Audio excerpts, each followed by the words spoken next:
While attending a performance, Karla receives a call from her lawyer and instructs her son to remain seated so she can take the call.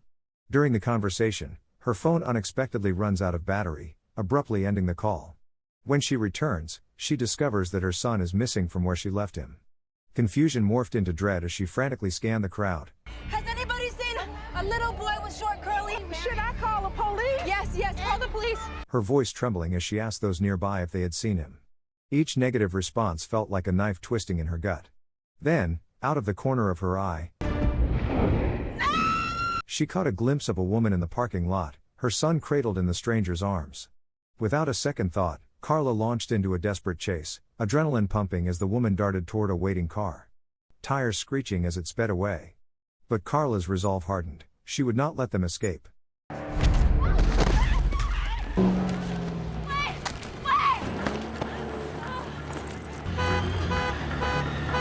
She pursued them with relentless determination.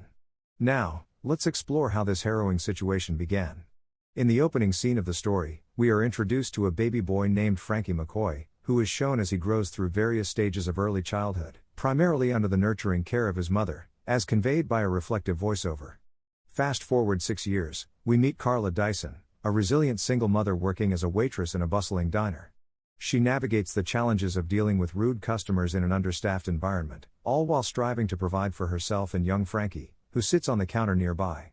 When Frankie eagerly asks if they can go to the park, Karla gently informs him that she is busy at the moment.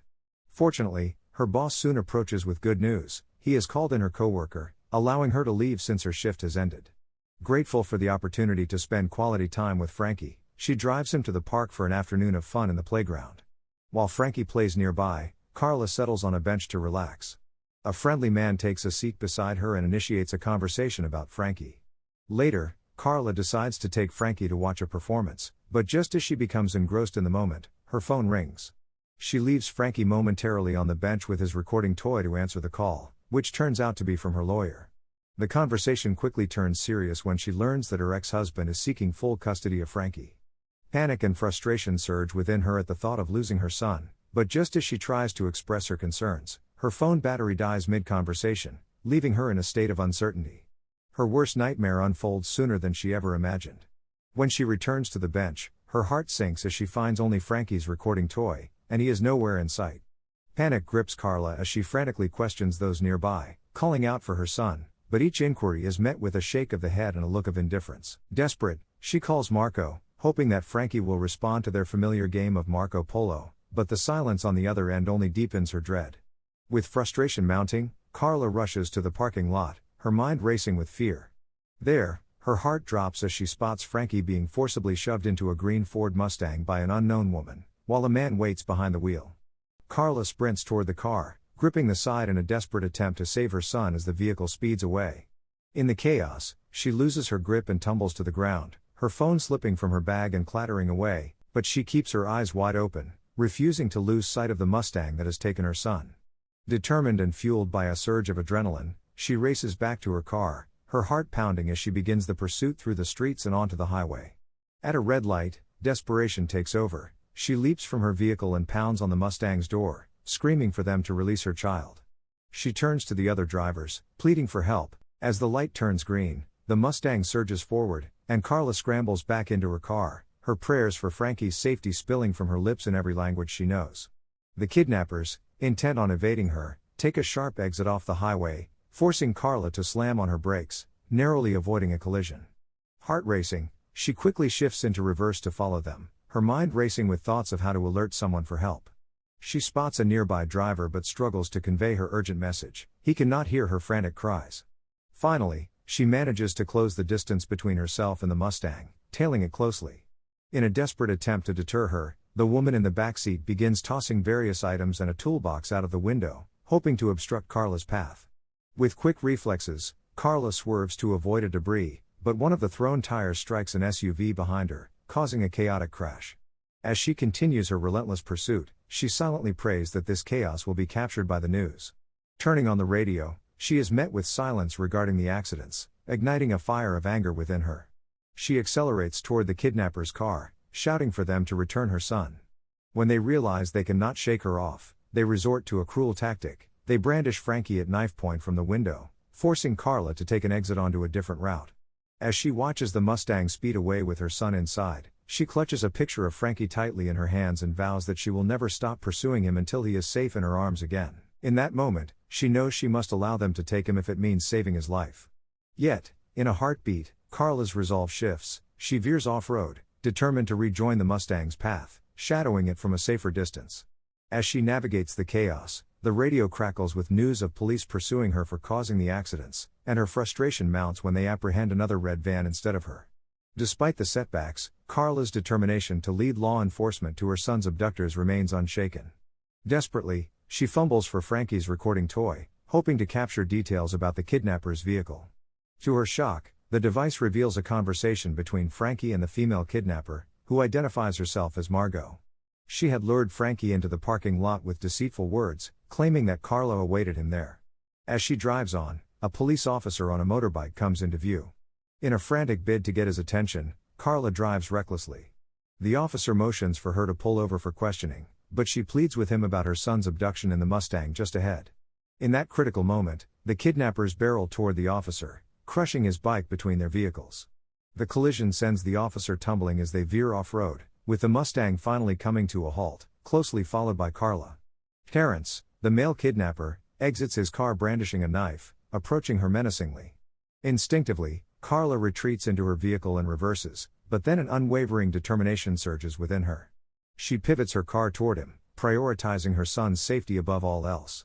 Believing they are motivated by money, she throws him her wallet, revealing her credit cards and divulging her bank PIN.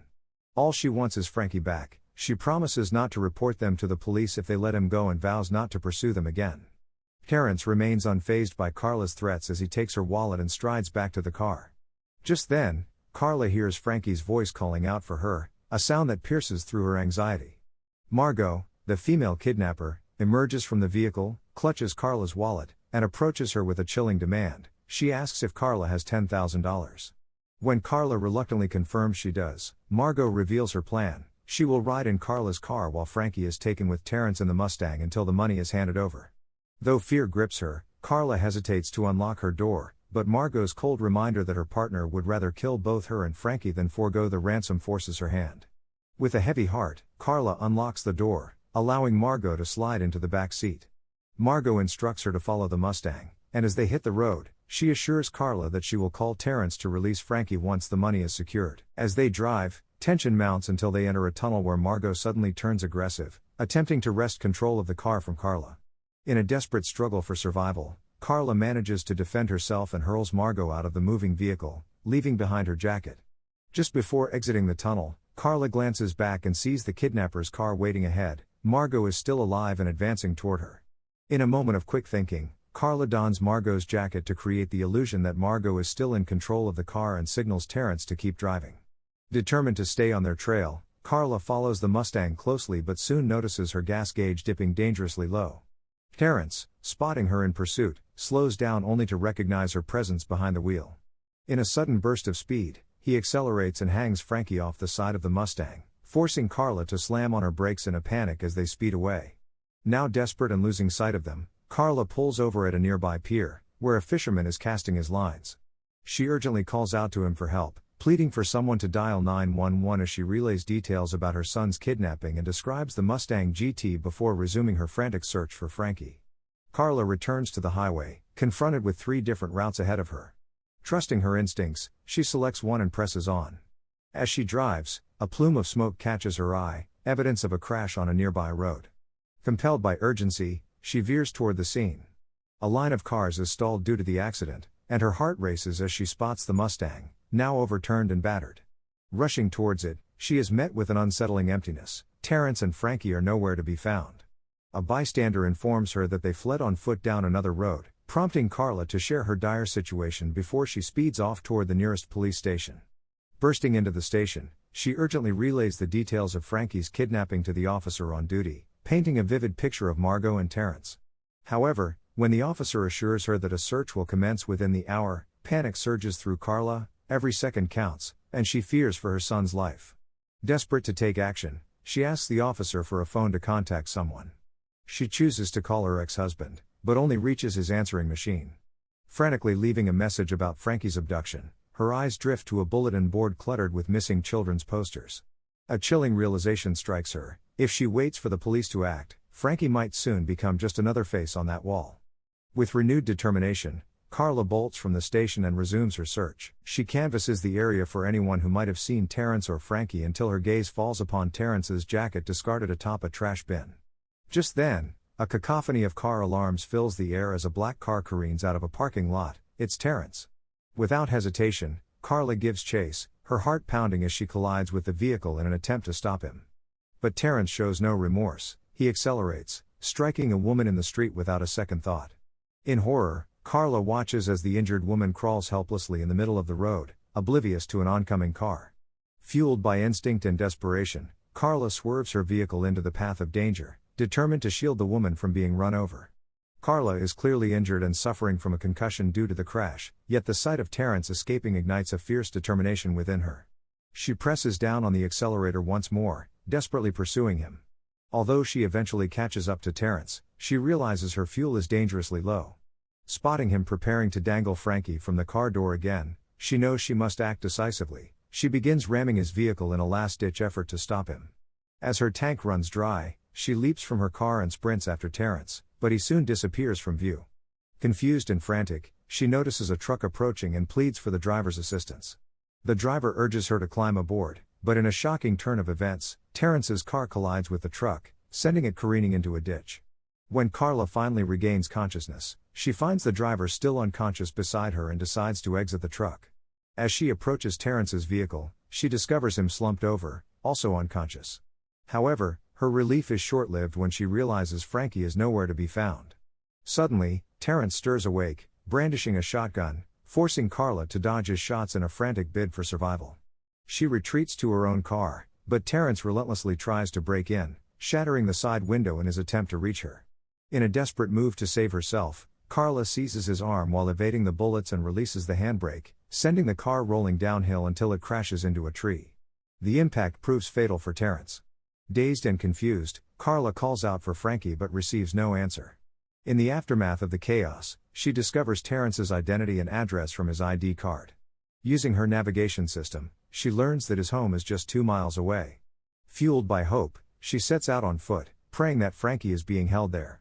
As night falls, Karla finally arrives at the house and cautiously sneaks inside, sensing it might be empty. She searches for her son but instead finds Margot in the kitchen engaged in a phone call. Concealed from view, Karla listens as Margot speaks to a middleman discussing a deal to sell Frankie for $100,000. After the call ends, Margot heads toward a nearby shed, leaving Karla with a mix of dread and determination as she prepares to confront the looming threat to her son. Seizing the moment, she dials 911 to report the harrowing situation unfolding around her. The dispatcher assures her that help is on the way, estimating a response time of 7 to 15 minutes. However, Margot, sensing something amiss, returns to the house, initially mistaking Karla for Terrence. Upon realizing her error, Margot grabs a shotgun, heightening the tension. Once Margot leaves, Karla seizes the opportunity to enter the shed in search of Frankie. As she rummages through the darkness, she hears his voice from the attic, but the locked ladder prevents her from reaching him. She urges Frankie to stay put and promises to rescue him soon. To her dismay, she discovers other children trapped alongside him. Suddenly, the sound of Margot's car returning sends panic coursing through Karla. She hastily works to enlarge the hole so Frankie can escape. The other girls, however, refuse to leave the attic with her, and Karla tells them she will come back for them later, knowing time is not on her side. With Frankie in tow, she flees just as Margot unleashes her hunting dog to track them down. In a desperate bid for safety, they dive underwater just as Margot begins firing at a wooden boat she suspects they might be hiding in. The dog's keen nose leads it to their hiding spot, and as Margot prepares to shoot, Karla springs into action. In the ensuing struggle, Margot accidentally shoots her own dog before Karla drags her into the water. Fueled by determination and desperation, Karla manages to drown Margot before returning to the shed to rescue the other girls. Just as she attempts to bring them down, a man enters and points a gun at her, claiming to be Margot's neighbor. When Karla explains the dire situation, he feigns concern and offers assistance in getting the girls down from the attic. However, suspicion creeps in as Karla realizes he knows far too much about the kidnapped children without her having revealed any details. It dawns on her that he is the middleman who had contacted Margot earlier. Before he can retrieve another weapon, Karla acts swiftly, striking him on the head with a shovel. Finally, the police arrive on the scene, providing much-needed assistance to Karla, Frankie, and the rescued girls. The film concludes with a news broadcast celebrating Karla as a hero for her brave efforts in exposing an international child kidnapping ring. Thanks for watching. If you are new, don't forget to subscribe for more of these recaps. Until next time. Have a nice day.